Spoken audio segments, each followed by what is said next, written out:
Oke, sepertinya sedang ada kendala ya, Pak. Em, Mari kita tunggu ya, teman-teman. Cek, cek, cek. Oke, sudah terdengar, Bapak? Oh iya, baik Kak Priska. Oke, bagaimana kabarnya, Pak? Iya sehat Kak Priska, Alhamdulillah baik. Alhamdulillah. Semoga kita semua dalam keadaan sehat ya, Bapak, Ibu, dan teman-teman semua. Baik, tanpa berpanjang kata, kami persilahkan Bapak untuk menyampaikan materi pada sesi webinar pada pagi hari ini. Kepada Pak Hakiki, kami persilahkan. Baik, mohon izin share screen. Oke, Pak.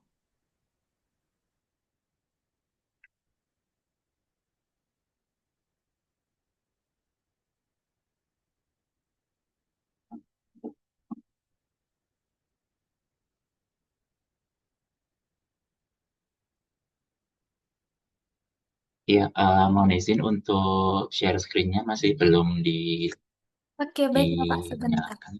Iya. Bantu operator.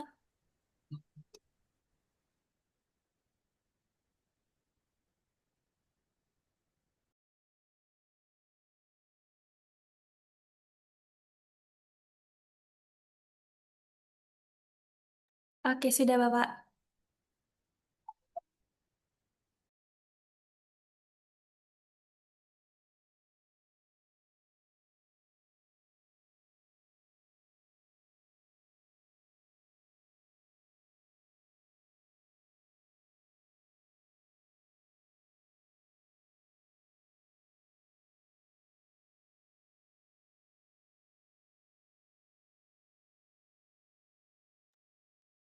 Oke, aman ya, Pak ya. Sudah terlihat di layar.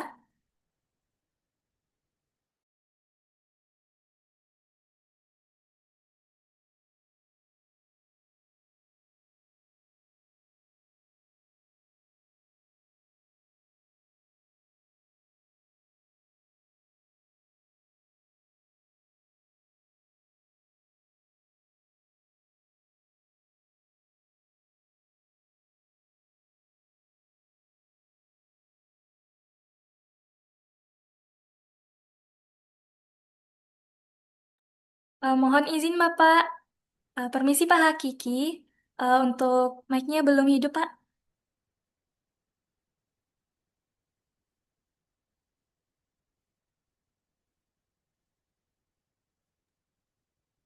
Oke, Oke, udah hidup ya. Ya mohon maaf. sudah, Pak. Ya. Baik, terima kasih Kak Priska Avionita dan juga tim dari Inovasi Publishing Indonesia ya atas kesempatan yang telah diberikan pada kami untuk menjadi narasumber di dalam webinar nasional pada pagi hari ini.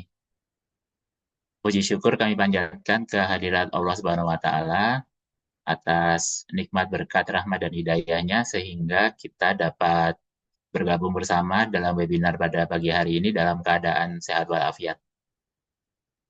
Baik, perkenalkan Bapak dan Ibu peserta webinar, eh, dengan Muhammad Saiful Hakiki, kami adalah dosen akademisi di Universitas Nahdlatul Ulama Surabaya di Fakultas Ekonomi Bisnis dan Teknologi Digital, Prodi S1 Manajemen, di mana konsentrasi dalam studi kami adalah di manajemen keuangan.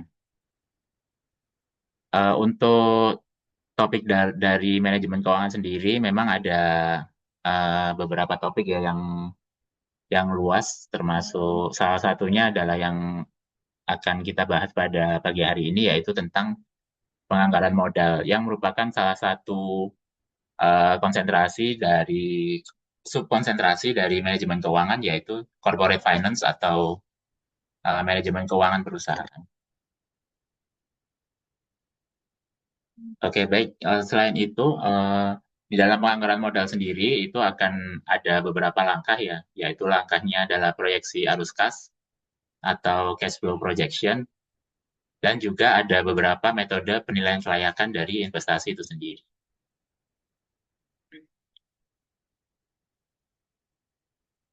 Eh, ini adalah beberapa poin yang akan menjadi pembahasan selama kurang lebih 45 menit ya, atau 30 menit ke depan, yaitu tentang langkah-langkah dalam penganggaran modal, kemudian ada tadi itu cash flow projection, kemudian ada metode pelayakan, metode penilaian kelayakan usulan investasi yang terdiri dari PP dan DPP, kemudian ada mungkin Bapak dan Ibu juga sering dengar ada NPV, IRR, dan yang terakhir ada profitability index. Uh, Mungkin Bapak dan Ibu bertanya ya, bagian dari penganggaran modal ini di mana dalam posisinya di dalam manajemen keuangan, khususnya manajemen keuangan. Ya, jadi untuk manajemen keuangan itu adalah secara umum terdiri dari tiga aktivitas, yaitu financing atau pembiayaan ya. Jadi pembiayaan untuk usaha itu sendiri dibiayai dari mana gitu ya. Apakah dari modal sendiri atau dari modal pinjaman. Kemudian yang kedua adalah aktivitas investing. Nah, ini adalah jadi yang financing tadi itu kan menghasilkan modal ya. Jadi modal, usaha itu akan mendapatkan modal atau perusahaan akan mendapatkan modal to financing. Nah, kemudian modal itu dianggarkan gitu. Dianggarkan kemana? Dianggarkan ke investing, ke aktivitas investasi. Investasi ada dua, yaitu ada investasi di pasar modal, dan yang kedua adalah investasi secara aset real. Jadi investasi di pasar modal seperti kita ketahui ada di Bursa Efek ya, di Bursa Efek Indonesia untuk memberikan modal pada perusahaan-perusahaan yang go public di Bursa Efek Indonesia. Kemudian yang kedua adalah investasi berupa aset real, misalnya membangun pabrik, ya kan, membangun pabrik, membangun kantor cabang, misalnya, terus kemudian misalnya membangun gedung atau misalnya membangun properti, nah itu investasi aset real. Membeli membeli mesin, membeli alat, membeli komputer, teknologi, nah, itu termasuk ke dalam investasi yang diwujudkan dalam aset yang real. Kemudian yang ketiga adalah uh, pembagian dividen atau kebijakan dividen dari perusahaan. Artinya setelah investasi tadi itu diharapkan menghasilkan return atau imbal hasil yang baik, maka dari sebagian dari profit yang diperoleh itu dibagi dua, profitnya digunakan untuk laba ditahan atau dimasukkan ke modal tahun depan, atau yang kedua eh, dibagikan berupa dividen kepada para pemilik perusahaan atau disebut juga sering disebut juga sebagai para pemegang saham. Nah, penganggaran modal ada di antara aktivitas financing dan investing tadi dengan tujuan untuk bisa mendapatkan profit. Nah, kemudian manajemen keuangan sendiri itu adalah juga salah satu bagian dari langkah-langkah strategik perusahaan yang tujuannya adalah untuk memaksimalkan nilai pasar dari perusahaan. Artinya ketika sebuah perusahaan itu um, selain profit ya juga mempunyai prospek untuk tumbuh, itu pasar akan melihat perusahaan tersebut memiliki nilai lebih. Kemudian yang kedua juga tujuannya dari manajemen keuangan strategik adalah untuk meningkatkan kemakmuran dari pemegang saham tadi itu melalui kebijakan dividen oleh perusahaan. Dan yang ketiga untuk mencapai tujuan-tujuan bisnis. Nah, untuk tujuan-tujuan bisnis ini berbeda-beda antara satu sektor dengan sektor lain dan juga berbeda-beda antara satu perusahaan dengan perusahaan yang lain memiliki tujuan yang berbeda-beda. Gitu. Misalnya ada perusahaan yang tujuannya untuk memenuhi pasar di regional aja atau di wilayah negara aja atau pengen tujuannya go international. Nah itu udah beda. Uh, yang masing-masing perusahaan itu tidak sama. Lalu sedikit juga uh, kami paparkan juga timelines atau lini masa dari manajemen keuangan itu sendiri. Jadi untuk financial management yang kami singkat FM ini itu pertama kali pada tahun 1911 dipublikasikan oleh Taylor itu bahwa awalnya sebelum bernama manajemen keuangan itu adalah praktek di dalam pay department atau departemen pembayaran gitu ya. Jadi di dalam perusahaan itu ada departemen pembayaran atau pay department ini yang disampaikan oleh Taylor pada 1911. Baru kemudian istilah financial management itu digunakan eh, pertama kali oleh McKinsey tahun 1922. Disampaikan oleh McKinsey bahwa manajemen keuangan itu adalah elemen yang penting di dalam ekonomi dan juga di dalam akuntansi. Itu berkembang lagi di tahun 1980 oleh Shell dan Haley dan Mendeska 96 bahwa manajemen keuangan ini kan dari social science. Itu baru kemudian masuk ke ranah penelitian di sini. Gitu. Baru dipelajari secara sains itu tahun 1980 dan juga 1996 dinyatakan oleh dua paper ini. Lalu baru pada tahun uh, posisinya di dalam social science semakin mendapatkan perhatian hingga sekarang ini. Mungkin dari teman-teman yang lahirnya tahun 80 atau 90-an ya berarti ada di era ketika financial management ini baru diakui sebagai sains gitu. Nah, kemudian mungkin untuk teman-teman yang lahir 2000 ke atas ya, Gen Z, teman-teman Gen Z, berarti teman-teman lahir ketika financial management ini sudah recognized, dia sudah direkognisi sebagai salah satu bidang yang semakin mendapatkan perhatian dan juga penghargaan sampai sekarang ini. Oke, kemudian kita tadi di judulnya itu ada istilah modal ya kan? Ada istilah modal di mana modal itu apa? Modal itu adalah sumber daya finansial. Jadi di neraca keuangan itu ada sebelah kiri itu aktiva atau aset ya. Nah, yang sebelah kanan itu adalah kewajiban dan juga ekuitas. Nah, itulah modal. Jadi modal itu sumber daya awal dari finansial itu yang bisa digunakan untuk oleh perusahaan untuk membiayai kegiatannya. Kegiatan dari perusahaan itu tujuannya untuk menghasilkan profit dan juga untuk pertumbuhan. Gitu.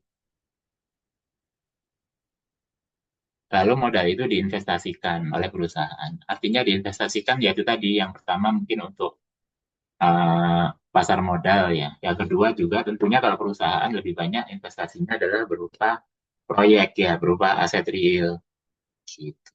Nah, jadi investasi itu seperti menanam sesuatu dalam artian mengorbankan membiayai sesuatu project gitu ya. Nah, tapi project itu diharapkan akan mendapatkan return atau imbal hasil di tahun depan atau beberapa tahun ke depan. Di mana salah satu aspek dari itu adalah aktivitas dari penganggaran modal itu sendiri yang akan kita pelajari atau kita bahas ya di webinar pada pagi hari ini.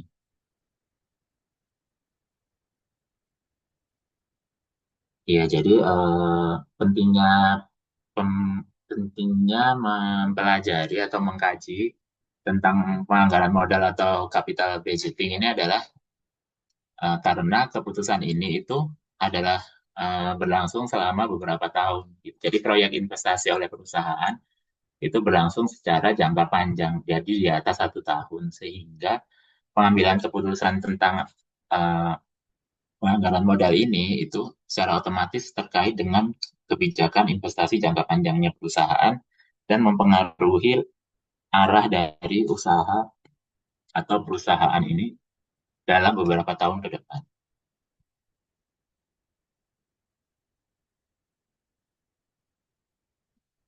Nah, jadi untuk strategi investasi dan hubungannya dengan pertumbuhan perusahaan itu sangat diperlukan adanya pemahaman tentang arus kas. Nah, atau yang sering mungkin Bapak dan Ibu dan teman-teman dengar istilah cash flow ya. Nah, cash flow itu kan adanya kas yang masuk dan kas yang keluar atau inflow dan outflow itu kemudian dijadikan sebagai konsep dijadikan sebagai jadikan satu gitu ya dalam bentuk laporan arus kas atau yang disebut sebagai cash flow cash flow cash flow statement ya. Nah, lalu kemudian adanya keputusan dari perusahaan ini untuk menentukan budget dari atau anggaran dari modal yang akan mereka gunakan sebagai investasi.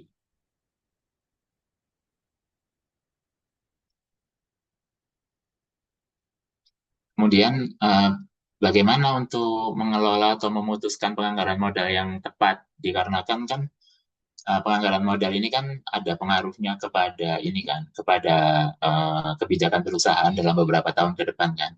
Nah, yang pertama yaitu dengan mengumpulkan data untuk bisa memperoleh proyeksi arus kas, yaitu dengan membandingkan arus kas dari alternatif kan proyek proyek alternatif ada banyak, proyek investasi ada banyak. Nah, itu akan pasti harus dipilih kan salah satu gitu kan yang diputuskan oleh perusahaan yang mana. Jadi dibandingkan proyeksi arus kas dari proyek investasi A, B, C, dan seterusnya. Lalu kemudian dilakukan juga profit loss projections atau proyeksi laba rugi untuk mengestimasikan hasil pendapatan dari penjualan ketika proyek investasi tersebut dilaksanakan. Lalu kemudian adanya analisis tentang perubahan modal kerja bersih. Nanti kita akan bahas tentang modal kerja bersih itu apa. Lalu kemudian juga diakhiri dengan adanya cash flow projections itu tadi. Jadi proyeksi arus kas juga adalah sebuah langkah sendiri sebelum dilakukan adanya metode penilaian kelayakan dari uh, investasi yang akan dilakukan.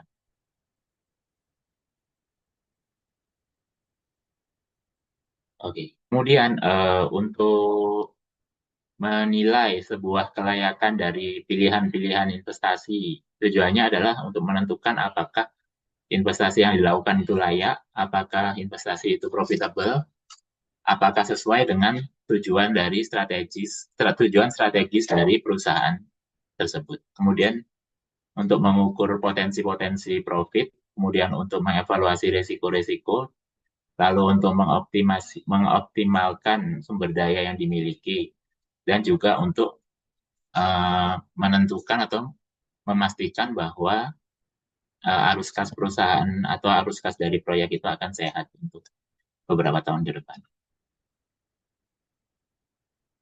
Nah, ini yang pertama tadi, jadi ada dua langkah dari penganggaran modal, yaitu yang pertama proyeksi cash flow, dan yang kedua adalah studi atau analisis dari kelayakan investasi. Ada 4 langkah dari proyeksi arus kas. Nah, di sini kita langsung masuk kepada studi kasusnya. Jadi dengan contoh kasus, di mana diketahui ada hal-hal berikut ini. Misalnya dalam salah satu proyek aja dulu. Jadi misalnya untuk investasi, pengeluaran kas untuk investasi itu adalah 500 juta. Kemudian umur proyek investasinya 4 tahun. Dalam arti apa? Dalam arti misalnya membeli alat ya. Misalnya alat untuk produksi misalnya. Nah, itu diperkirakan umurnya kan kalau alat-alat teknologi itu kan bisa kan diproyeksikan atau diestimasikan. Misalnya 5 tahun akan ganti ya kan. Misalnya teman-teman beli laptop, nah laptop atau tablet misalnya, atau smartphone. Nah, itu kan biasanya kan setelah beberapa tahun kan sudah bisa diperkirakan. Misalnya untuk smartphone Android, 5 tahun lagi itu sudah nggak bisa WhatsApp ya kan kayak gitu kan. Udah nggak bisa install WhatsApp lagi karena OS-nya udah nggak bisa update misalnya. Nah, itu kan berarti ada beberapa tahun tuh untuk diperkirakan umur proyeknya. Misalnya beli alat, misalnya mesin produksi, mesin untuk pabrik misalnya. Itu juga bisa. Jadi misalnya 5 tahun dijual aja mesinnya dengan nilai sisa berapa gitu. Atau misalnya ya udah dianggap aja habis karena 5 tahun biasanya udah keluar mesin baru lagi dengan teknologi yang lebih baru lagi. Nah, itu proyek investasinya ganti lagi dalam waktu. Tapi ini diperkirakan 4 tahun gitu ya contoh. Kemudian untuk modal kerja awal. Nah, modal kerja ini apa? Modal kerja ini beda dengan pengeluaran kas untuk investasi ini, yaitu modal kerja adalah aset lancar. Gitu. Jadi dari modal itu diinvestasikan ke dalam modal kerja awal. Jadi aset lancar di awal. Seperti teman-teman bisa lihat di neraca keuangan ya. Belah kiri itu adalah aset, Kemudian aset itu adalah aset lancar dan aset tidak lancar ya, non current aset. Kemudian yang sebelah kanan itu di pasiva atau di kewajiban dan utama itu beda. Jadi istilahnya memang modal kerja, tapi sebenarnya dia adalah aset lancar. Sama aja, beda bahasa aja. Kemudian diproyeksikan nilai sisa investasi pada akhir tahun keempat ya. Setelah umur proyeknya terakhir ada nilai sisa nih. Ini yang tadi kami sebutkan, yaitu ketika misalnya sudah diplot diproyeksikan investasinya itu hanya 4 tahun, tapi setelah 4 tahun masih ada nilai sisanya. Nilai sisa ini misalnya beli tadi itu alatnya akan dijual lagi dengan harga 25 juta, itu nilai sisa. Nah, kemudian untuk proyeksi volume penjualan, itu proyeksi didapat dari mana?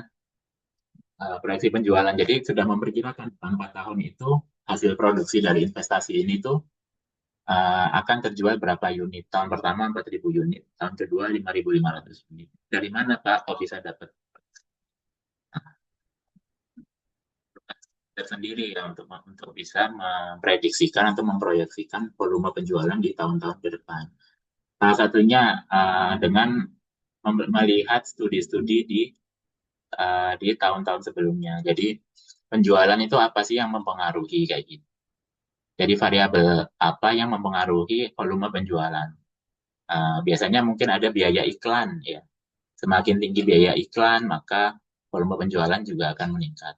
Atau apalagi harga produk ya. Harga produknya semakin konsumen bisa menjangkau, volume penjualannya juga akan naik. Nah, dengan itu bisa atau mungkin ada aspek lain, misalnya tren atau apa ya, aspek lain yang bisa menentukan volume penjualan ini. Misalnya reputasi perusahaan, ya. Reputasi perusahaan semakin baik, masyarakat semakin percaya dengan perusahaan itu, sehingga volume penjualan juga akan lebih stabil. Nah, disitulah diproyeksikan, misalnya di contoh soal ini 4.000 unit tahun pertama, kemudian di tahun kedua 5.500 unit, dan seterusnya. Akhirnya ketemulah hasil analisis ini yang kita contohkan aja. Nah, kemudian yang ketiga adalah networking capital atau modal kerja bersih ya. Tadi kan modal kerja awal NWC atau networking capital di tahun ke-0. Nah, di tahun berikutnya networking capitalnya juga diestimasikan sebagai berikut ini.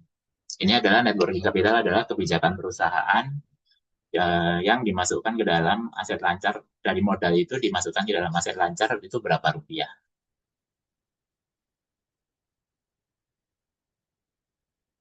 Nah, aset lancar dikurangi utang lancar, mohon maaf ya. Jadi net working capital itu adalah aset lancar yang dikurangi utang lancar gitu. Kalau working capital aja itu aset lancar aja. Oke, nah kemudian ini ada harga dan biaya. Jadi untuk harga jual per unit selama 4 tahun itu adalah 135.000. Kemudian untuk biaya variabel per unitnya adalah 65.000 dan biaya tetap per tahunnya adalah 32 juta. Oke, di sini teman-teman mungkin pernah mengingat bahwa uh, biaya itu ada dua ya. Yang pertama adalah biaya variabel. Biaya variabel ini melekat per unitnya. Misalnya teman-teman memproduksi sebuah barang dengan menggunakan mesin gitu ya.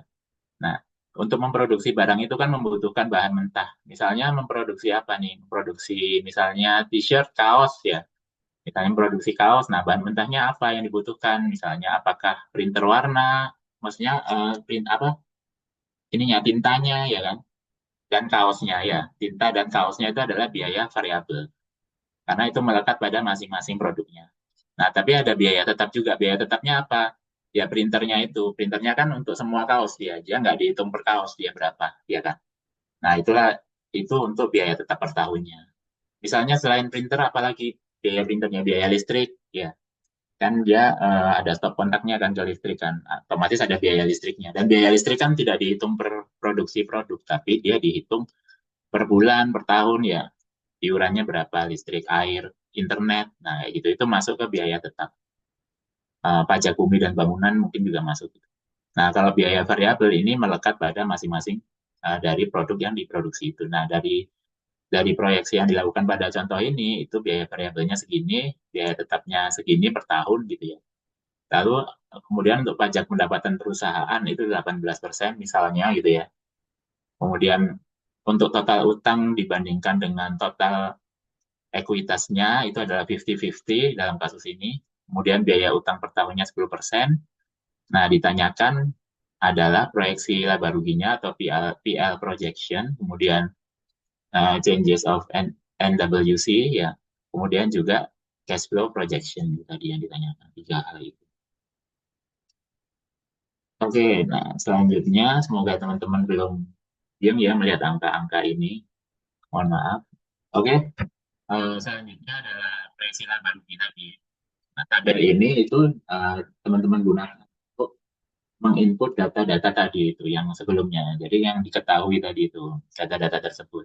Jadi tahun pertama kan produknya kan terjual 4.000 unit ya tahun pertama tadi. Kemudian harga per unitnya kan 135.000. Akhirnya ketemulah penjualan ini.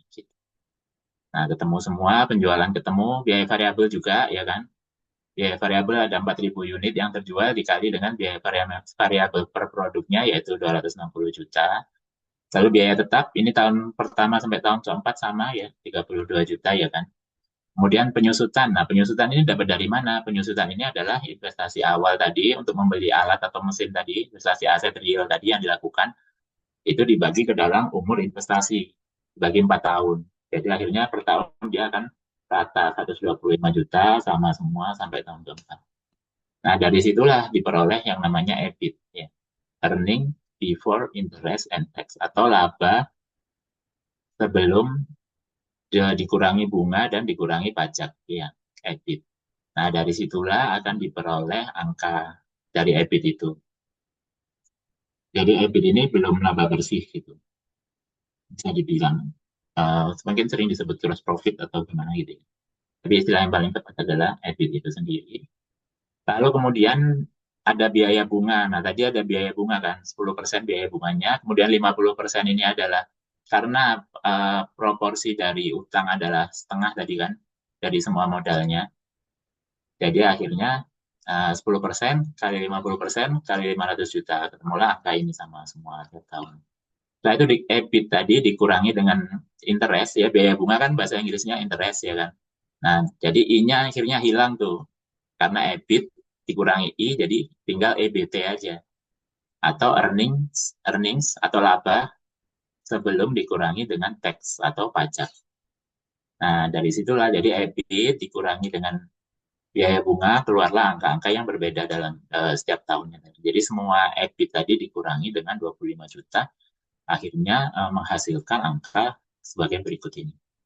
Lalu dikurangi pajak, 18% dari EBT ya, menghasilkan yang namanya EAT, atau yang terakhir disebut sebagai earnings after tax, atau sering juga disebut sebagai laba bersih.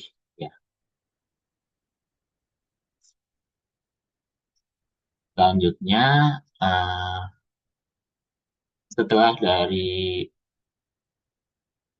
proyeksi laba rugi barusan, lalu yang dilakukan adalah memasukkan data juga ke dalam perubahan modal kerja bersih. Penjualan dimasukkan di sebelah kiri, kemudian MWC atau net working capital atau modal kerja bersihnya itu di input di tabel yang tengah, lalu kemudian dimasukkan adalah perubahan dari modal kerja bersihnya itu sendiri. Jadi di sini ada caranya yaitu 30 juta itu yang modal kerja bersih di tahun ke-0 dikurangi dengan modal kerja bersih di tahun pertama sehingga akhirnya muncullah angka-angka sebagai berikut ya yang dapat teman-teman telusuri semua uh, di perhitungan di bawah angka.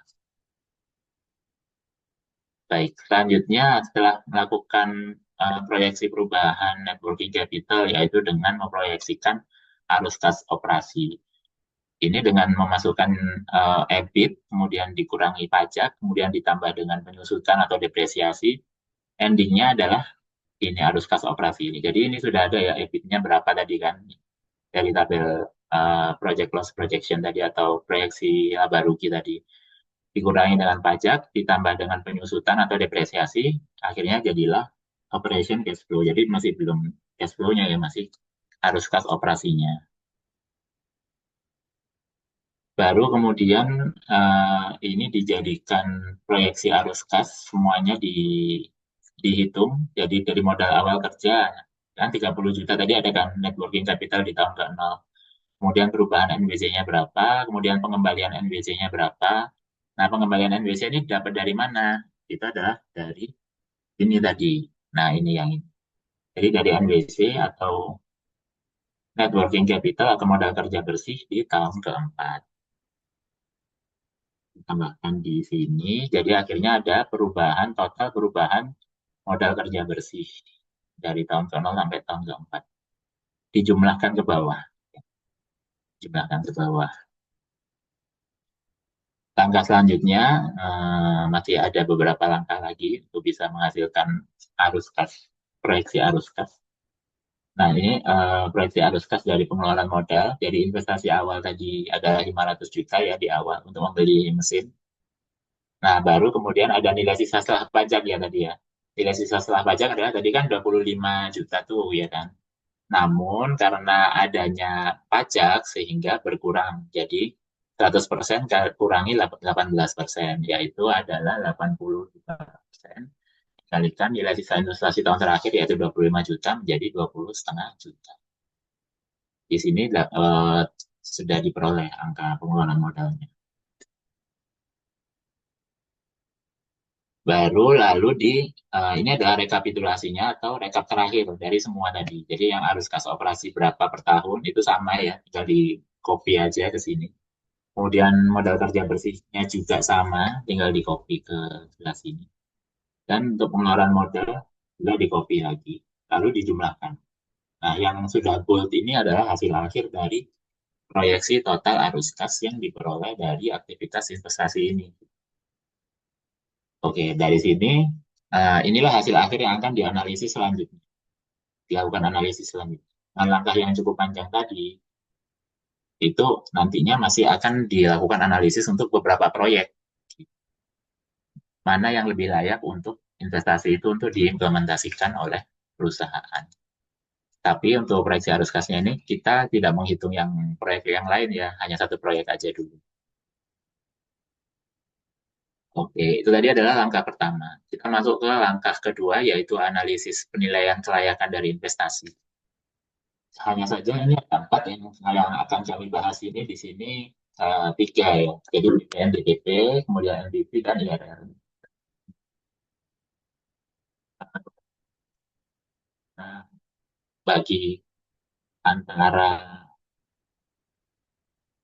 cash flow, ya net cash flow dikalikan dengan present value dibagi dengan investasi awal. Jadi, bahas itu kita bahas yang payback period, ya. Ini teman-teman sering dengar. Terus juga ada discounted payback period yang merupakan pengembangan dari payback period. Lalu NPV, net present value.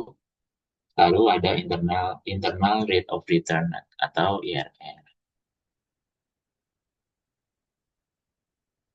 Baik, selanjutnya yaitu tentang payback period. Payback period ini adalah sebuah periode tahun berapa gitu ya.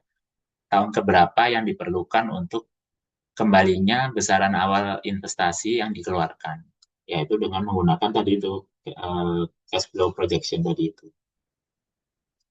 Oke, nah di sini kita udah menggunakan tiga alternatif proyek ya. Tiga alternatif proyek, tapi kita nggak menghitung lagi cash flow-nya itu seperti dengan cara yang tadi, tapi langsung berupa hasilnya, hasil cash flow-nya tadi.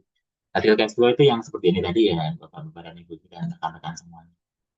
Itu kan dari hasil cash flow-nya ya langsung digunakan, tidak menghitung dari awal lagi seperti yang tadi kita lakukan.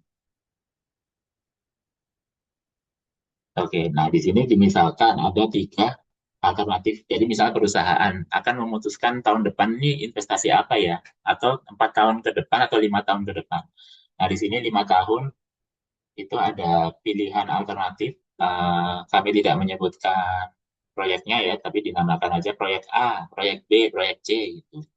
Misalnya sebuah developer perumahan misalnya akan mengembangkan apa ya, proyek A itu rumah gitu, klaster rumah. Misalnya ya gitu. Proyek B itu klaster ruko, ya. Kemudian proyek C ini misalnya membangun yang lain, misalnya pusat perbelanjaan atau apa plaza, mall gitu-gitu ya. Nah, proyek A, proyek B, dan proyek C gitu namanya. Tadi kan perusahaan kan memilih akan menjalankan proyek apa, proyek yang mana untuk beberapa tahun ke depan. Misalnya pabrik juga gitu, misalnya apa?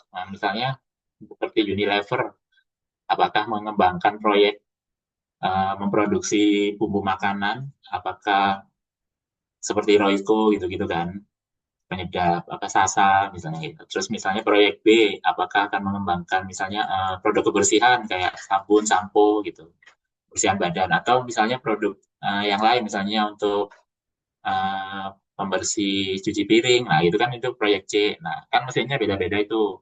Nah, mesinnya yang proyek A, proyek B, dan proyek C itu proyek A seharga sama semua gitu. Jadi misalnya kita menginvestasikan ada dana sebesar 1.300 ya.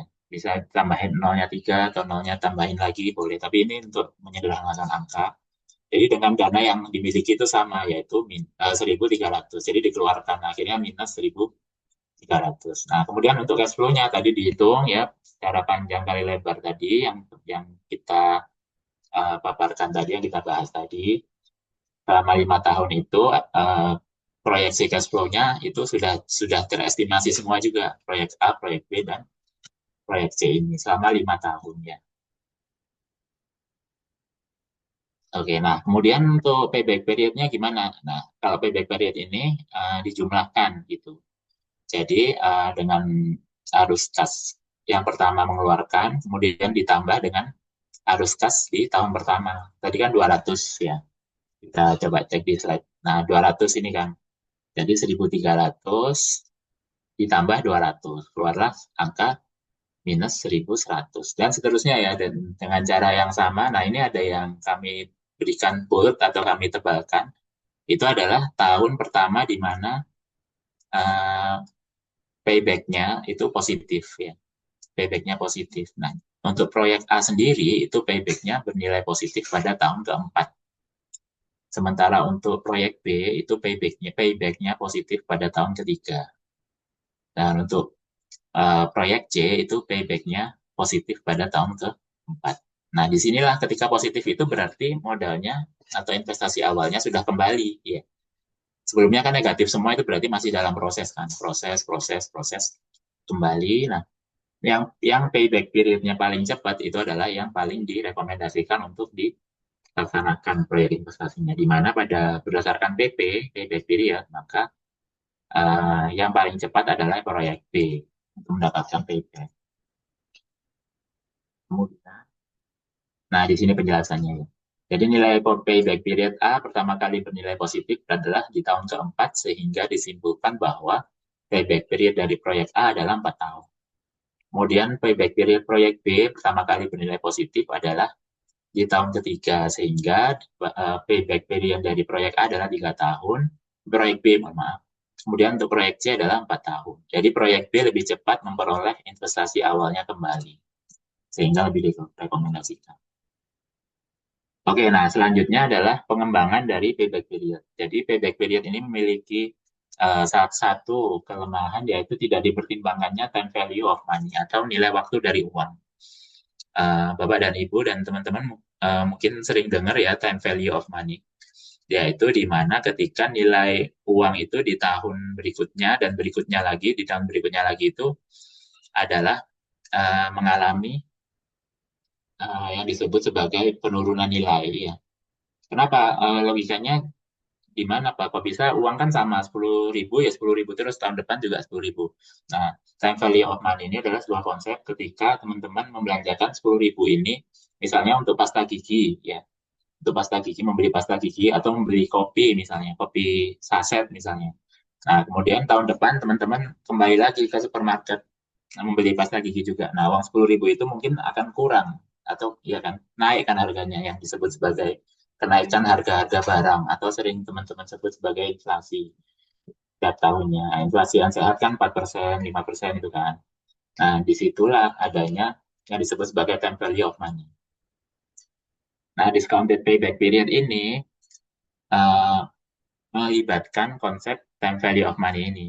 atau berdasarkan menggunakan nilai diskonto atau discounted kan tingkatan diskonto dari sebuah uang dari nilai waktu dari uang dari tahun ke tahun yang menggunakan tingkat diskonto diperoleh dari present value interest factor atau PVIF dengan formula-formulanya dengan formula seperti di atas ini. Nah, di sini R-nya itu adalah tingkat diskontonya, jadi tiap tahun mengalami penurunan nilai seberapa. Kemudian untuk N-nya adalah tahun ke N. Karena tadi itu proyeksi arus kas itu ada pada tahun kedua, ketiga, keempat, dan kelima, nah itu adalah N-nya ini nanti. Nah, sementara untuk tingkat diskontonya ini adalah disesuaikan dengan prediksi dari manajemen sendiri, apakah tingkat diskontonya itu mengikuti berdasarkan harga histori atau mengikuti tingkat inflasi atau BI rate atau mengikuti apa itu bebas untuk disimulasikan oleh manajemen itu. Misalnya di sini tingkat diskontonya adalah 9% ya. Maka DBP-nya adalah sebagai berikut ini. Jadi untuk proyek A sendiri, proyek A dulu ya, itu cash flow-nya sama persis. Jadi ini studi kasusnya kita samakan dengan proyek yang PP tadi, payback period tadi. Di sini ada PVIF 9%. Nah, di sini kami sudah menghitung hanya melalui Excel ya, jadi secara otomatis. Dengan memasukkan formula tadi, dengan memasukkan formula ini ya, PVIF tadi, akhirnya jadi misalnya 1 ya plus 1 plus R, R-nya itu ini 9% ya. 1 plus 0,09 gitu. Kemudian dipangkatkan dengan tahunnya, dipangkatkan 0. Nah, kenapa ini angkanya 1? Karena semua ketika dipangkatkan 0 akan jadi 1 ya kan. Angkanya kan 1 pasti. Angkanya berapapun kalau dipangkatkan 0 jadi 1. Jadi 1 per 1 jadi 1. Oke. Nah, sementara yang lain, jadi cash flow.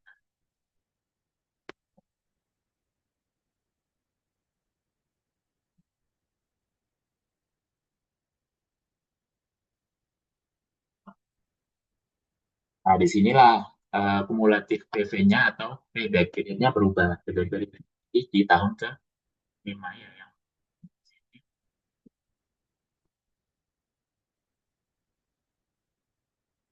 Oke, selanjutnya proyek B kita lihat langsung aja yang dengan PVF-nya nih akhirnya.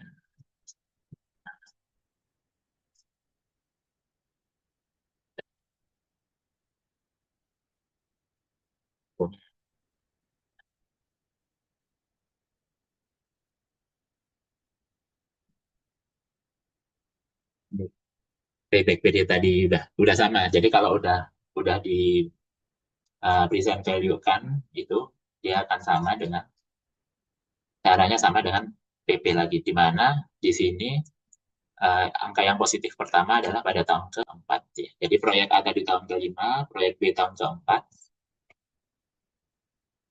dan proyek C juga tahun keempat sama. Dan di PP-nya ada perubahan. Kalau di PP tadi cepat adalah proyek B, kalau di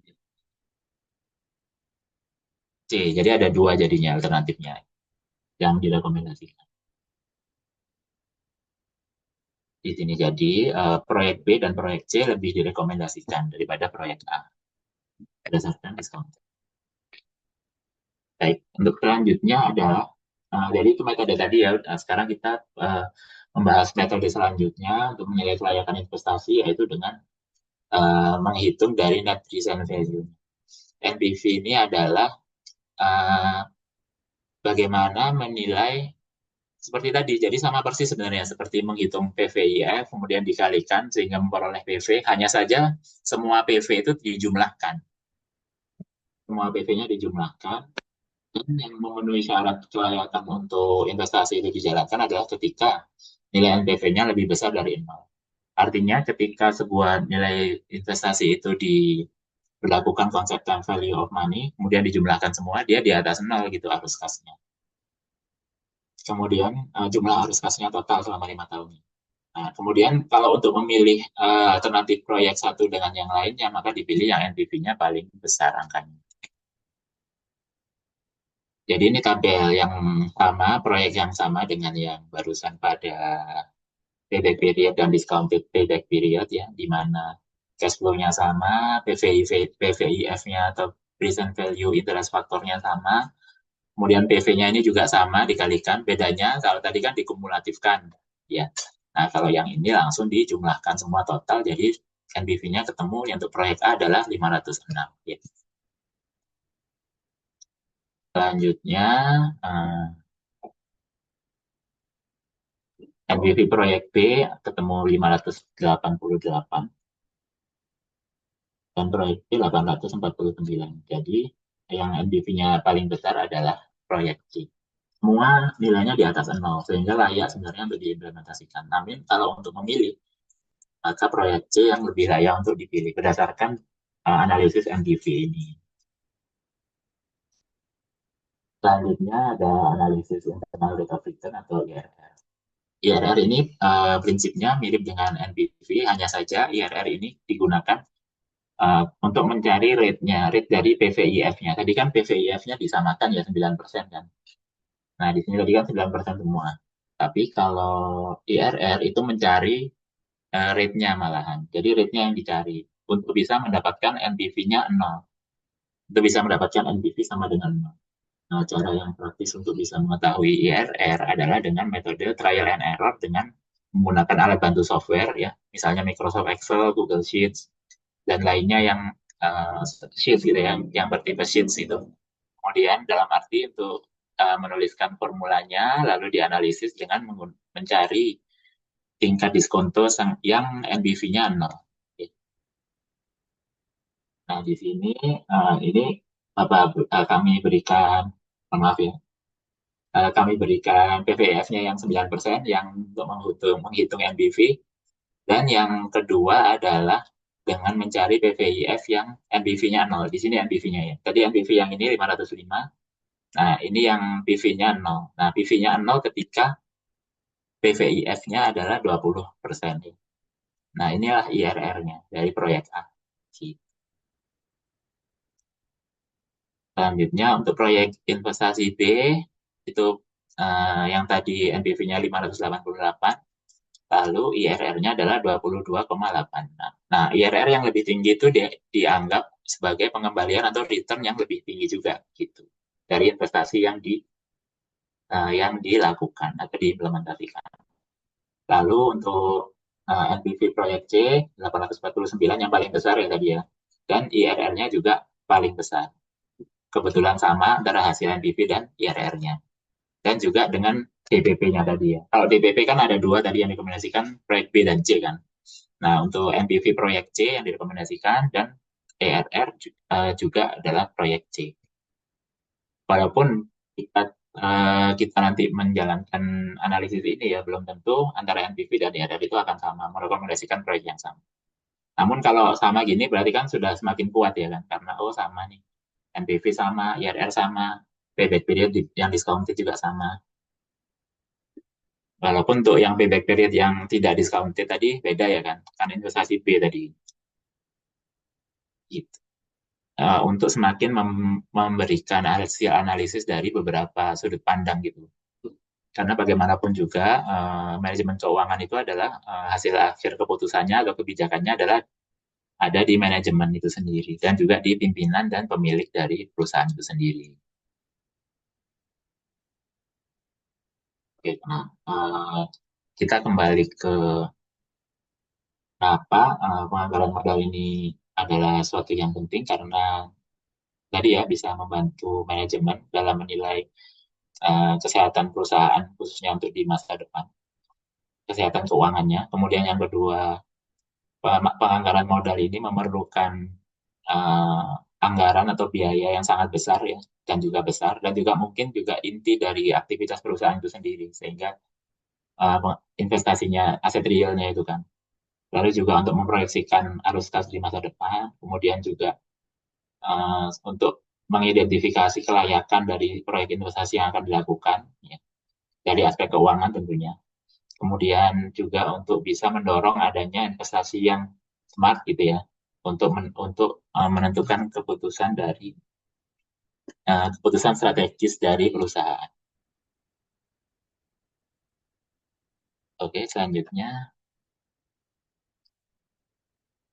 Nah, selanjutnya yang bisa kita akan pelajari terkait dengan penganggaran modal ini adalah tentang analisis risiko dari penganggaran modal. Jadi, selain menentukan tadi kelayakannya juga tentunya investasi juga menghadapi ketidakpastian ya di masa depan. Nah, itu juga perlu untuk dilakukan analisis yang tidak atau belum kita bahas pada pagi hari ini. Oke, nah untuk penutup, sedikit penutup. Jadi untuk financial management itu memiliki beberapa karakteristik ya, dua karakteristik. Yang pertama itu karakteristik ekonominya, yang tadi itu tentang efisiensi ekonominya, dan juga terkait dengan multidisiplin, karakter multidisiplin yang mengintegrasikan aspek-aspek banyak gitu ya. Misalnya tadi itu ada analisis statistik ya kan, untuk mengetahui apa hal-hal atau variabel apa yang mempengaruhi hasil penjualan. Kemudian juga ada aspek psikologis ya kan, misalnya oh ini sedang tren nih, ini pasti kita akan nah itu aspek psikologis yang terkait dengan keuangan. Kemudian ada aspek matematik juga yang tadi kita bahas, termasuk salah satu dari aspek matematis. Kemudian ada sociological method juga yang terkait dengan bagaimana kondisi secara umum yang terjadi di lingkungan sosial di mana bisnis tersebut berada ya kan? Karena bagaimanapun juga manajemen keuangannya adalah bagian dari ilmu besarnya adalah ilmu sosial juga. Kemudian yang kedua adalah ada aspek-aspek terkait dengan legalitas yang terkait dengan hukum dan juga dengan etika dalam uh, lingkungan sosial. Selanjutnya, financial management juga dipelajari sebagai scientific disiplin tadi ya yang sempat kita bahas dan kami paparkan di awal. Lalu juga terkait dengan aktivitas praktis. Nah ini yang ini semakin lama pengalamannya sebagai praktisi, itu akan semakin pakar dan semakin jago dalam manajemen keuangan. Kemudian yang ketiga juga dapat dipelajari dari staff-staff manajemen di dalam sebuah perusahaan terkait dengan peran-peran spesifik apa yang dimiliki oleh staf keuangan tersebut di dalam sebuah perusahaan. Tentunya semakin semakin lama ya terlibat dalam sebuah tim keuangan sebagai staf keuangan, itu juga akan semakin memiliki skill-skill tersendiri yang khusus yang menjadikan nilai lebih uh, dari staf tersebut di dalam bidang manajemen keuangan itu sendiri. Lalu juga untuk mengukur dari keberhasilan dari manajemen keuangan itu dapat dilihat dari efisiensi dari potensi dari yang diperoleh, indikator-indikator keberhasilannya ya untuk mengukur keberhasilan keuangan. Terus juga dari ukuran keuangan itu sendiri tentunya, terus kemudian juga dari potensi ekonomi dan teknis, lalu dari profit ya pasti, kemudian dari hasil-hasil yang diperoleh oleh perusahaan selain profit, ya misalnya pertumbuhan ya kan, itu kan juga hasil. Misalnya berhasil membuka cabang di mana, nah itu kan hasil yang diperoleh dari keberhasilan manajemen, salah satunya manajemen keuangan. Kemudian yang tadi manajemen modal kerja, jadi manajemen aset lancar itu juga sangat mempengaruhi. Dan yang terakhir adalah bagaimana perusahaan itu uh, menjalani bisnisnya di lingkungan yang kompetitif atau adanya uh, persaingan atau kompetisi dengan pihak-pihak atau perusahaan-perusahaan lain, di mana tentunya diharapkan adanya iklim bisnis yang sehat adalah competitiveness yang sehat. Berikutnya adalah beberapa referensi yang kami gunakan untuk menyusun materi pada pagi hari ini. Baik, itu yang bisa kami sampaikan uh, untuk salah-salah kata dan salah-salah sikap dan perbuatan kami mohon maaf. Terima kasih atas perhatian yang diberikan. Wassalamualaikum warahmatullahi wabarakatuh. Kami kembalikan kepada moderator kami. Terima kasih. Baik, sebentar Pak.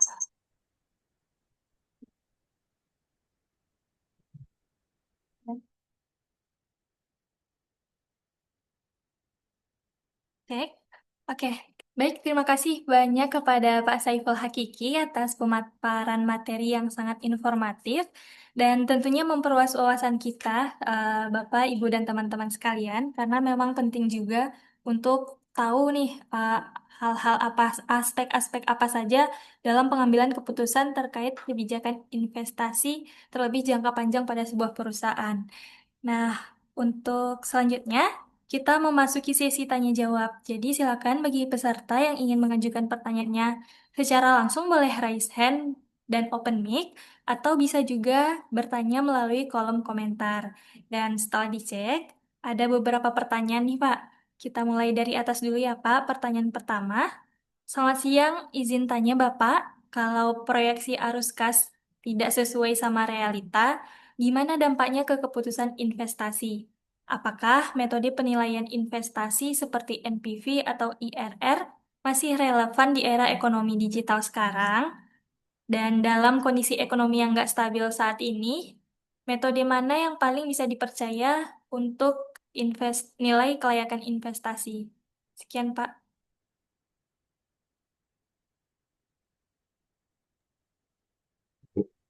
Oh, terima kasih untuk Kak Dwi ya, Kak Dwi akan menyampaikan.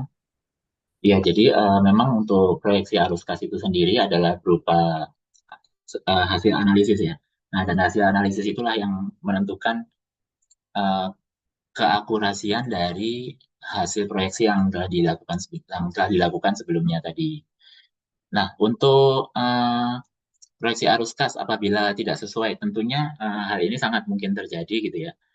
Karena kan misalnya kita pesimis dengan produk kita misalnya di awal, kemudian ternyata eh, hasilnya sangat bagus gitu. Nah, kan nggak sesuai juga itu.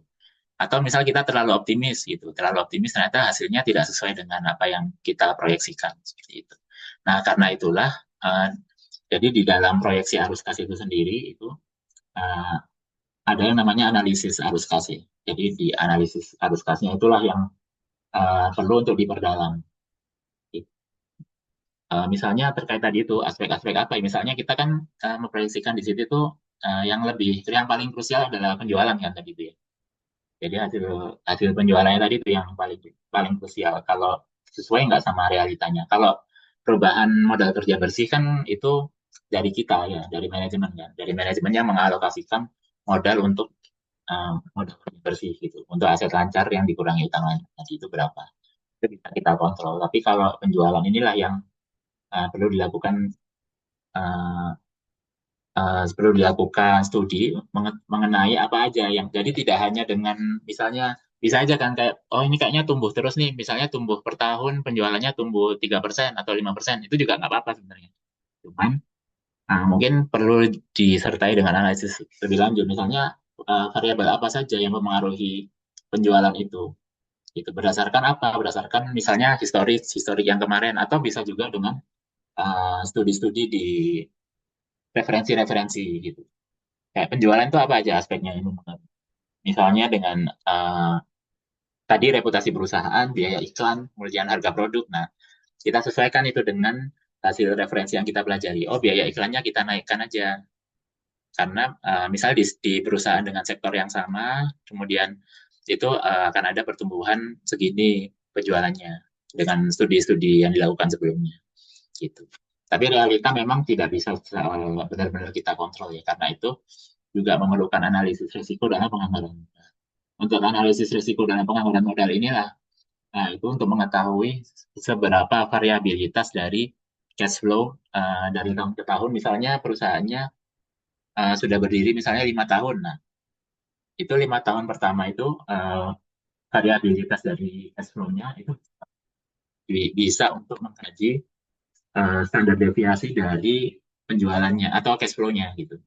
Misalnya dari tahun pertama sampai tahun kelima, kemudian dimasukkan software ya ada formulanya kan. Kemudian nanti akan keluar berapa. Nah, semakin besar standar deviasinya, maka berarti semakin fluktuatif. Jadi semakin naik turun. Dan artinya semakin besar resikonya untuk bisa naik turun. Nah, resiko itu kan ketika hal yang tidak diharapkan kan. Jadi kalau naiknya tinggi, turunnya juga tinggi ya kan kalau variabilitas itu. Nah, hanya saja kan tentunya turunnya tinggi itu ya berarti resikonya tinggi dia. Nah, akhirnya dari proyek A, B, C tadi dihitung variabilitasnya. Nah, variabilitas paling kecil itu yang dipilih nanti. Nah, itu yang akan membuat semakin safe proyek investasi itu. Jadi tidak terkena risikonya yang tinggi. Kemudian yang kedua,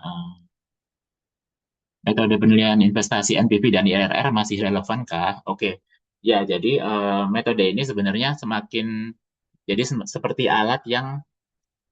alat yang sederhana ya.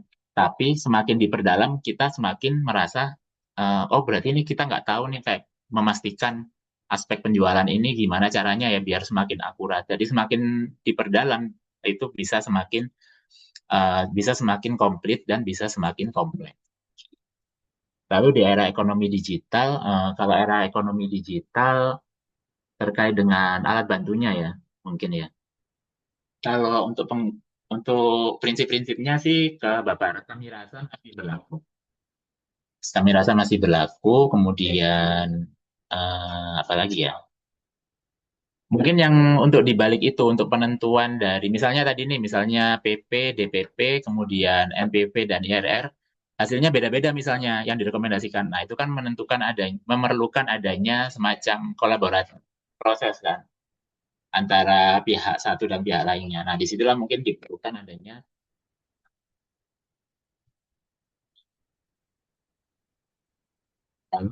dalam ekonomi yang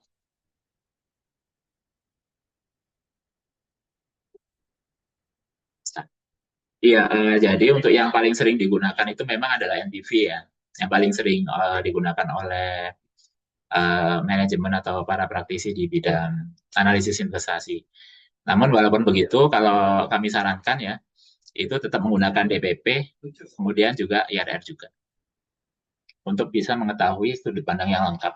Jadi memang belum, kalau menurut kami ya belum belum bisa menggunakan satu metode saja.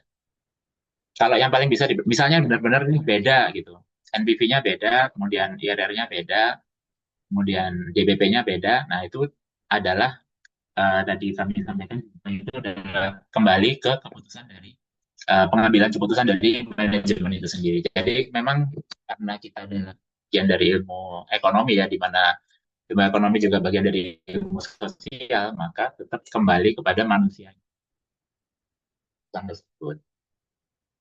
Gitu. Nah, kalau gitu yang canggih, yang apa itu, yang bonafit yang mana Pak? Ya kan pengambilan keputusan yang bonafit yang mana? Kan kita nggak bisa kan misalnya dari pakar ini mengatakan ini, pakar ini mengatakan yang berbeda ya kan? Nah, tentunya itu kembali lagi ke uh, kita juga gitu sebagai pengambil keputusan. Artinya kita sebagai manajemen juga perlu untuk memiliki semacam formula sendiri gitu, resep-resep sendiri sesuai dengan sektor dari usaha kita. Karena sektor usaha itu macam-macam ya kan, ada sangat banyak gitu, di mana masing-masing sektor itu memiliki,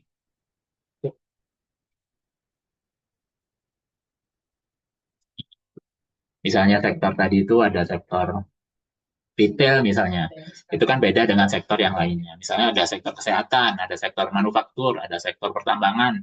Nah, di situ kalau teman-teman misalnya sudah nyemplung misalnya di salah satu sektor, kemudian sangat menguasai sektor itu, nah itu kan sangat bagus. Berarti kan teman-teman ketika nantinya misalnya di hire oleh perusahaan dari sektor lain, nah teman-teman akan belajar lagi ya kan, sektor ini gimana ya, nah, ada bahan-bahannya kan beda, alat produksinya beda ya kan, bahan mentahnya beda, alat produksinya beda, produknya beda, gitu ya. Jadi akhirnya uh, semakin teman-teman mendalami dan semakin teman-teman uh, apa ya totalitas, kemudian juga memiliki komitmen yang tinggi ya di dalam bidang yang teman-teman berada gitu terkait dengan keuangannya, teman-teman akan semakin mengetahui uh, cara untuk melakukan proyeksi arus kas yang istilahnya yang manjur ya. Yang manjur itu proyeksi arus kasnya yang seperti apa di sektor itu, termasuk dengan metode kelayakan investasinya.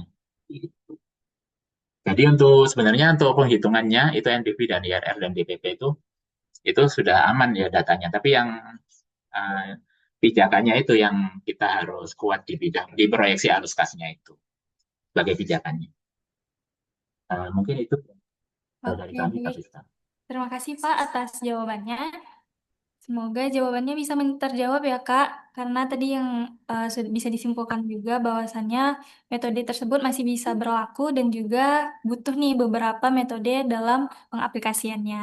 Baik, kita lanjut ke pertanyaan kedua dari Kak Hafizah.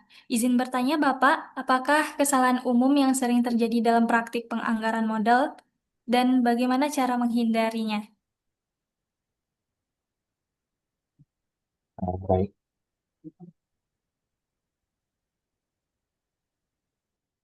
Untuk kesalahan umum yang sering terjadi. Ya, jadi tidak ada yang salah sih sebenarnya. Mungkin yang ini ya, kalau meleset itu kan dianggap salah ya kan. Kalau proyeksi proyeksi arus kasnya meleset, tapi itu kan sebenarnya di dalam manajemen sendiri itu kan kita kan bekerja secara tim. Iya, jadi ketika terjadi potensi kesalahan itu, kalau kita memang punya teamwork gitu kan, itu akan terdapat koreksi kan. Ya, mungkin dari yang eh, dari pakar praktisi. Jadi kan kepakaran itu ada dua kan memang. Jadi ada pakar akademisi itu yang meneliti itu, kemudian ada pakar praktisi. Nah, pakar praktisi ini yang ada di perusahaan-perusahaan. Jadi yang dapat disebut pakar itu kan kalau menurut kami itu kan ketika 10 tahun sudah atau hampir 10 tahun itu sudah berkecimpung di bidang tersebut ya kan. Nah, ketika ada pakar di situ, nah tentunya ketika misalnya kita nih staff kemudian mungkin baru 2 tahun atau 3 tahun atau mungkin setahun malahan gitu baru masuk di perusahaan itu. Nah, tentunya kan masih tidak sepakar yang 10 tahun. Nah, yang lama itu yang sudah lama menjadi pakar itulah yang mungkin bisa melakukan koreksi-koreksi gitu kayak oh ini nggak gini nih ini kalau di pengalaman seperti ini tapi bisa aja mungkin yang baru juga punya insight oh gini gini gitu kan ya kan oh sekarang ini Pak Bu eh, yang terjadi di lapangan di beberapa tahun terakhir nah akhirnya terjadilah saling terjadi memberi masukan gitu sehingga kesalahan-kesalahan yang eh, bisa mungkin terjadi itu bisa dicegah gitu bisa terjadi tindakan preventif. Nah, misalnya tetap terjadi itu meleset misalnya sudah diputuskan ya kan proyeksi arus kasnya sudah diputuskan kemudian sudah dijalankan implementasinya ternyata meleset ya kan. Nah, itu tetap sebenarnya ya belum tentu itu adalah faktor dari kesalahan dari tim belum tentu juga. Bisa aja memang karena terjadi memang sebuah sesuatu yang unpredictable ya kan. Sesuatu yang tidak terprediksi. Mungkin memang terjadi gitu. Dan itu adalah sesuatu yang karena kita adalah ilmu sosial ya jadi ya memang terjadi secara sosial gitu jadi secara sosial aja gitu. Contohnya ya kalau yang perusahaan besar ya kayak Nokia dan BlackBerry ya kan kan tidak menyangka juga kan bahwa akhirnya akan ada iPhone ya kan yang waktu itu sangat mengubah awalnya Nokia Nokia dulu terus uh, lalu muncul BlackBerry menggantikan Nokia ya kan. Terus kita ngiranya oh pasti BlackBerry ini yang pasti bertahan lama nih. Karena Nokia udah lama kan waktu itu kan. Mungkin udah belasan tahun ya Nokia. Ya. Ternyata BlackBerry nggak tidak terlalu lama gitu. Nah, tidak terlalu lama terus digantikan oleh smartphone yang sekarang ini. Nah, itu juga tentunya tidak dapat disebut sebagai kesalahan juga ya kan. Kalau secara objektif kita melihat. Karena tentunya itu adalah hal-hal yang terjadi di pasar ya, di pasar yang tidak bisa secara akurat kita prediksikan. Mungkin seperti itu. Eh, Oke, Cara baik. menghindarinya juga seperti itu. Baik, Kak Priska. Terima kasih. Oke, Pak. Terima kasih atas jawabannya. Ada dua pertanyaan terakhir nih, Pak. Yang Baik. pertama dari Erliza, mahasiswa dari UNUSA. Bagaimana sebuah perusahaan bisa membuat keputusan investasi yang benar-benar tepat dengan mempertimbangkan proyeksi arus kas yang masuk akal, memilih metode penilaian investasi yang sesuai, dan mengantisipasi resiko-risiko yang mungkin muncul, terutama saat kondisi ekonomi tidak menentu.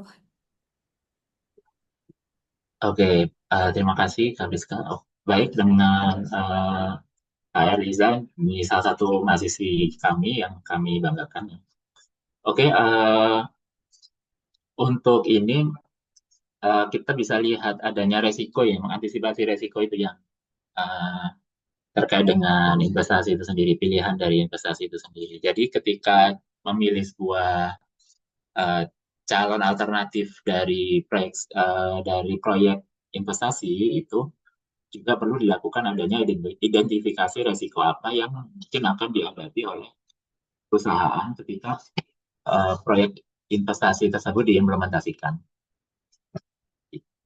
Jadi walaupun kemungkinan terburuk ya tetap diidentifikasikan. Karena ini kan masih benar-benar terjadi resikonya tapi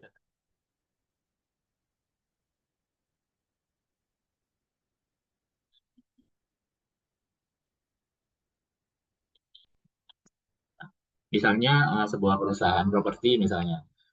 ketika memilih untuk proyek A itu membangun gedung tinggi, misalnya untuk rental office, nah itu resikonya apa? Kan gedung tinggi kan beda karakteristiknya kan dengan misalnya membangun yang proyek B itu landed house atau rumah-rumah gitu ya, landed house. Nah, itu resikonya apa juga? Kan beda-beda tuh resikonya masing-masing. Kalau gedung tinggi kan dia rawan dengan isu-isu K3 ya kan, kesehatan dan keselamatan kerja waktu pembangunannya. Kemudian juga misalnya ada resiko kebakaran gedung ya kan, misalnya pada saat proyek dilaksanakan kan beda dengan resiko ketika yang dibangun adalah landed house. Landed house kan ketika terjadi sebuah kebakaran kan, misalnya nih, itu resikonya misalnya kan lebih mudah ditangani ya kan daripada yang gedung tinggi. Nah, identifikasi resiko itu yang perlu untuk dilakukan gitu. Misalnya juga, misalnya sepatu bata ya kan, kemarin kan kita dengar sepatu bata kan terdapat penutupan uh, pabriknya ya kan. Nah, itu uh, apakah resiko penutupan pabrik itu sudah dikelola sebelumnya kayak gitu. Kalau memang tidak bisa dihindari, tentunya yang dilakukan adalah risk acceptance ya, dengan menyetujui resiko itu dan melakukan langkah-langkah ketika terjadi resiko itu apa gitu. Jadi tetap orang-orang yang bekerja di pabrik bata itu tetap tetap tersalurkan tenaga kerjanya atau kemudian juga secara finansial juga ketika sudah dilakukan likuidasi aset, misalnya oleh bata ya kan. Nah, itu dilakukan apa? Nah, itu adalah hal-hal yang perlu dilakukan terkait dengan manajemen risiko yang kemungkinan akan terjadi ketika sebuah proyek investasi itu akan dilaksanakan atau tidak. Misalnya kayak Bata ya, misalnya itu kan Bata kan sudah sangat lama ya berdiri. Nah, itu ketika akhirnya pabriknya tutup itu pasti mereka kan punya resource yang sudah sangat berpengalaman ya kan, termasuk terkait dalam bidang sepatu khususnya ya kan, terkait dalam bidang sepatu tersebut. Itu kan dikemanakan setelah pabrik bata itu ditutup terkait dengan adanya mesin dan lain sebagainya, keahlian, ya pengalaman, gitu. Mungkin akhirnya dalam bentuk membangun produk sepatu baru misalnya yang lebih kekinian. Nah, ini Bapak, kami juga nggak tahu kaitannya, tapi sekarang sepatu-sepatu lokal sangat berkembang ya. Itu. Nah, akhirnya kan mungkin banyak dari para spesialisasi di bidang produksi sepatu itu yang mendirikan produk baru mungkin setelah Bata tutup ini. Dan produknya inovatif ya kan yang sekarang ini. Kayak beberapa brand-brand sepatu baru gitu. Nah, itulah yang salah satu wujud dari berubah wujudnya investasi gitu. Ketika terjadi sebuah risiko yang tidak bisa dihindari lagi. Demikian Kak Priska yang bisa Oke, kami sampaikan. terima kasih Pak. Satu pertanyaan terakhir nih ya Pak. Dari Kak Engki, bagaimana ya Bapak hubungan antara proyeksi arus kas dengan keputusan investasi jangka panjang? Apakah saling mendukung hubungan keduanya? Terutama dalam praktiknya tantangan apa yang saling muncul saat menyusun proyeksi arus kas Bapak? Oke, baik. Dari Mas Pak Hengki ya. Baik, dengan Kak Engki, mohon izin. Iya, jadi hubungan proyeksi arus kas itu kemudian nantinya ketika secara jangka panjang itu dijadikan sebagai beberapa alternatif proyek ya. Jadi dari proyeksi arus kas itu, dari salah satu proyek, misalnya proyek A, kemudian dianalisis lagi proyeksi arus kas dari proyek lainnya, proyek B, kemudian dianalisis lagi dari proyeksi arus kas dari proyek C, dan seterusnya. Nah, kemudian baru dinilai kelayakan investasinya. Lalu untuk hubungannya dengan keputusan investasi jangka panjang, nantinya tentunya keduanya adalah saling saling mendukung. Jadi untuk proyeksi arus kas itu adalah landasannya atau dasar dari data yang dimiliki untuk dianalisis satu persatu dengan menggunakan metode-metode kita bahas di depan tadi. Lalu dalam praktiknya, ya tantangan yang muncul adalah ketidakpastian ekonomi ya tentunya. Walaupun ketidakpastian ekonomi itu bisa kecil aja atau bisa juga membesar gitu ya ketidakpastiannya. Namun keduanya adalah hal-hal yang perlu untuk terus diantisipasi di dalam aspek keuangan dari sebuah perusahaan. Jadi tantangan yang muncul saat menyusun proyeksi ya tentunya adalah bagaimana untuk bisa menyusun dekati dengan apa yang sesuai dengan kemungkinan apa yang paling mendekati dengan yang akan terjadi di tahun pertama, tahun kedua, dan seterusnya sampai masa investasi tersebut berakhir. Demikian, Kak Rizka. Oke, baik.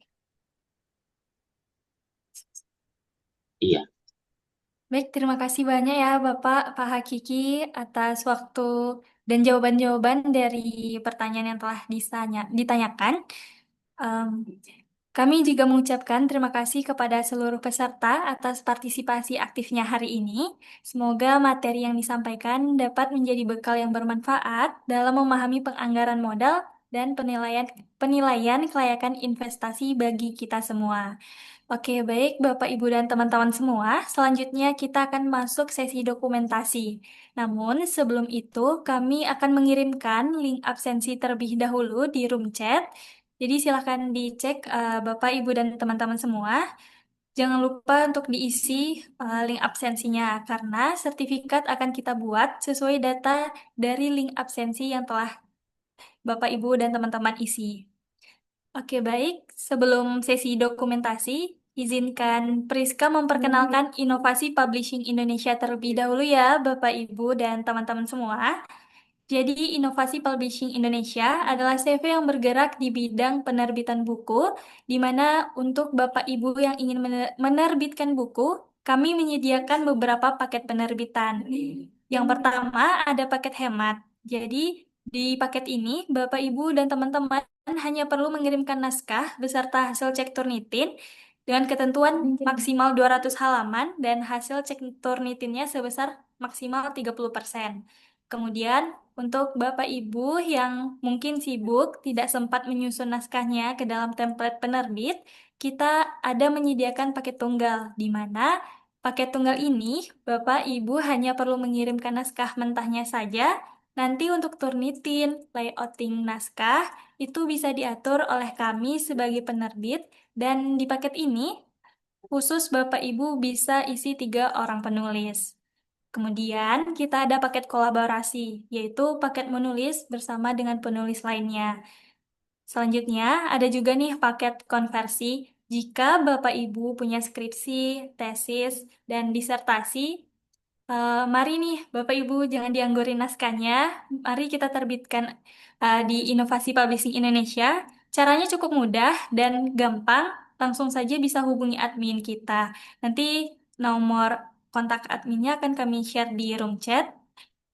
Yang selanjutnya ada ada paket ghostwriter, di mana paket ini merupakan salah satu paket eksklusif dari Inovasi Publishing Indonesia, Bapak Ibu, di mana paket ini Bapak Ibu tidak perlu capek nulis naskah, bahkan untuk mencari materi dan juga judul bisa kami bantu. Nanti langsung hubungi aja ke admin kami, nomor adminnya akan diterakan di kolom chat. Baik Bapak Ibu sekalian, itu tadi pengenalan singkat CV Inovasi Publishing Indonesia. Selanjutnya kita akan lanjut ke sesi dokumentasi yang akan dipandu langsung oleh saya. Kepada Bapak Ibu diharapkan membuka kamera dan berpose senyaman mungkin. Baik. Stop share dulu, Mbak. Oh iya, baik. Makasih ya Kak sudah diingatkan. Boleh tolong stop share ini.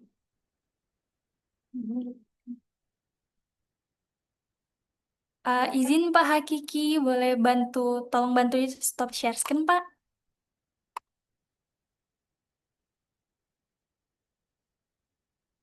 Oke, baik. Terima kasih ya Bapak. Bapak, Ibu, dan teman-teman yang tidak berhalangan untuk aktifkan kameranya, boleh untuk aktifkan sebentar. Kita akan foto bersama. Baik, tampaknya sudah ready ya. Kita berpose. 3, 2, 1. Oke, boleh sekali lagi ya. 1, 2, 3. Oke, Ibu Ana juga sudah aktif ya. Halo Ibu. Oke, teman-teman dan Bapak Ibu sekalian, saya Priska Alfionita pamit undur diri. Namun sebelum itu, saya berikan kesempatan kepada Pak Hakiki untuk closing statement-nya, Bapak. Baik, terima kasih. Jadi untuk waktu dan pembahasan diskusi pada hari ini tentang penganggaran modal telah berakhir. Kami berharap untuk Bapak dan Ibu serta rekan-rekan semuanya dapat eh, memperoleh inspirasi tentang setidaknya satu ide baru atau perspektif yang baru yang fresh untuk dapat diterapkan segera di dalam praktik usaha dari Bapak dan Ibu dan rekan-rekan semua maupun mungkin di kantor dari Bapak dan Ibu dan rekan-rekan semuanya yang dimulai dengan menganalisis studi kasus, kemudian estimasi cash flow, lalu juga dengan berdiskusi dengan rekan-rekan atau mencoba menerapkan prinsip-prinsip penganggaran modal dalam keputusan keuangan dari perusahaan di mana Bapak, Ibu, dan rekan-rekan berada. Jadi terima kasih atas partisipasi aktif dan perhatian yang diberikan oleh Bapak-Bapak, Ibu-Ibu, dan juga rekan-rekan dan kakak-kakak semuanya. Semoga sukses semuanya. Terima kasih. Oke, Bapak, terima kasih atas closing statement-nya. Baik, teman-teman, Bapak Ibu sekalian, dengan berakhirnya sesi dokumentasi dan closing statement tadi menandakan berakhir pula acara kita pada pagi hari ini. Setiap ilmu yang bermanfaat adalah investasi jangka panjang. Terima kasih atas kebersamaan dan antusiasme Bapak Ibu semua. Semoga ilmu yang didapat menjadi bekal yang bermanfaat bagi kita semua. Sampai bertemu di webinar berikutnya. Tetap semangat berkarya. Akhirul kalam, bunga melati mekar berseri, ilmu keuangan jadi bekal diri. Wassalamualaikum warahmatullahi wabarakatuh. Selamat pagi dan selamat Waalaikumsalam beraktivitas. warahmatullahi Waalaikumsalam wabarakatuh. warahmatullahi